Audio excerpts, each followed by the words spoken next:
नमस्कार मित्रांनो, मी उमेश जाधव पुन्हा आपल्या एका नवीन व्हिडिओमध्ये सहर्ष स्वागत करत आहे। तर फायनली मित्रांनो, आरटी सेकंड राऊंड जो आहे, दुसरी सोडत जी आहे तर ती जाहीर झालेली आहे।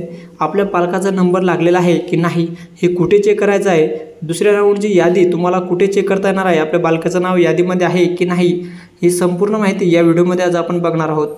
चला तर व्हिडिओला सुरुवात करूया। त्यापूर्वी सर्वांना एक विनंती आहे, चॅनलवरती जर पहिल्यांदा आला असाल तर चॅनलला सबस्क्राइब करून सोबतच घंटेच्या बटनावर प्रेस करून ठेवा, जेणेकरून आपल्याला आरटी संदर्भातली सर्व अपडेट्स वेळोवेळी मिळत राहील।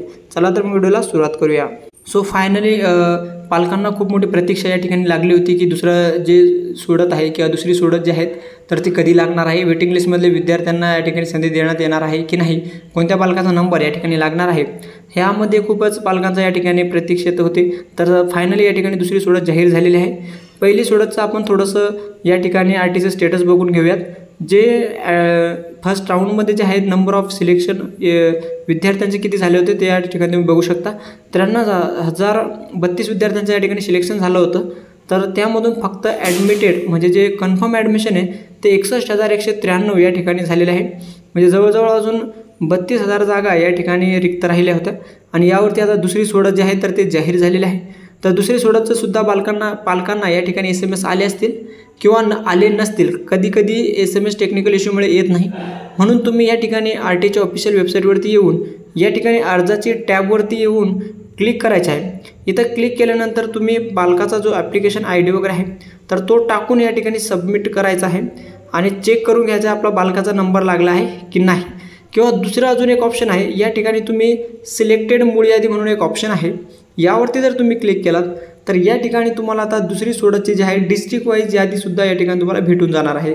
जसे की या ठिकाणी तुम्ही सिलेक्टेड मूळ यादीवरती क्लिक केलात त्याच पद्धतीने या ठिकाणी इयर ऑटोमॅटिक सिलेक्ट झालेलं असेल। त्यानंतर तुम्हाला सब्जेक्ट डिस्ट्रिक्ट जे आहे तर ते या ठिकाणी सिलेक्ट करून घ्यायचे आहेत। तुमचा जो बी डिस्ट्रिक्ट असेल तो सिलेक्ट करा। इथं लॉटरी राऊंड जे आहे तर या ठिकाणी सेकंड सिलेक्ट करा आणि इथं गो बटनावरती क्लिक करा। जसंही तुम्ही गो बटनावरती क्लिक कराल थोडंसं सर्च होईल आणि तुमच्यासमोर डिस्ट्रिक्टची संपूर्ण जी यादी आहे बालकांची या ठिकाणी तुम्हाला शो होणार आहे। या ठिकाणी विद्यार्थ्याचं नाव, ॲप्लिकेशन ID, मीडियम कोणत्या मीडियमच्या शाळेमध्ये नंबर लागलेला आहे, फर्स्ट क्लासला लागलेला आहे, डेट ऑफ बर्थ येईल त्याची, युडाईज नंबर येईल शाळेचा आणि शाळेचं नेमसुद्धा या ठिकाणी दाखवणार आहे। अशा पद्धतीने या ठिकाणी तुम्ही पुढचं जे पेजेस आहे या ठिकाणी बघू शकता। पूर्ण किंवा डायरेक्ट नाव किंवा जे ॲप्लिकेशन ID आहे तो सर्च करून तुम्ही बालकाचं नाव, नंबर लागलेला आहे की नाही तर ते चेक करू शकता। तुम्ही सर्व जिल्ह्याची जी आहे यादीसुद्धा इथूनच डाउनलोड करू शकता आणि यानंतर जे आहेत अजून पुन्हा एक वेटिंग लिस्टसुद्धा जाहीर करण्यात आलेली आहे, तर ती सुद्धा या ठिकाणी वेटिंग लिस्ट किंवा प्रतीक्षा यादीवरती क्लिक करून तुम्ही बघू शकता। ज्या बालकांचा नंबर लागलेला नाही आहे ते बालक अजून एक वेटिंग लिस्टमध्ये आलेले असेल तर त्यामध्ये आता तुमचा बालकांचा नंबर असेल तर थर्ड राऊंडमध्ये जर व्हॅकन्सी इनकम्प्लीट राहिली सेकंड राऊंड झाल्यानंतर तर नक्कीच पुन्हा या ठिकाणी वेटिंग लिस्टमधल्या विद्यार्थ्यांना संधी देण्यात येत असते।